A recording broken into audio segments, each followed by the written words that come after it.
কিছু টিকিটিংয়ের টুকিটাকি কাজ ছিল, সেটা কিছুক্ষণ বসে বাসায় সারলাম। করোনার পর থেকে ম্যাক্সিমাম কাজই বাসাতেই করতে হয়।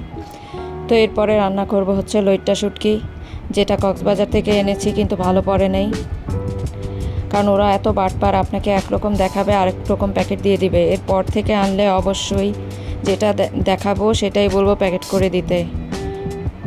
যাই হোক, শুটকিটা কেটে টেলে নিলাম, হালকা টেলে পানিতে ভিজিয়ে রাখলাম, কারণ অনেক বালি থাকে, ওটা আস্তে আস্তে পরিষ্কার হোক। এরপরে পেঁয়াজ ভেজে এর মধ্যে আদা রসুন হলুদ মরিচ লবণ দিয়ে মশলাটাকে হালকাভাবে কষাবো। তেলটা উপরে উঠে আসলে ধুয়ে রাখা শুটকিটা দিয়ে দেব। পরে শুটকিটা একটু ভালো করে কষাতে হবে, একটু শক্ত থাকে, দরকার হয় একটু পানি দিয়ে কষাবেন।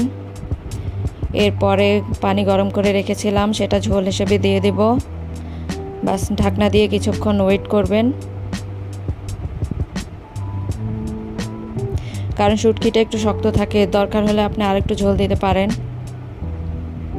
ব্যাস এই যে হয়ে গেল আমার শুটকি। আলহামদুলিল্লাহ, খুব মজা হয়েছে। বাসায় ট্রাই করে দেখতে পারেন সবাই। আল্লাহ হাফেজ।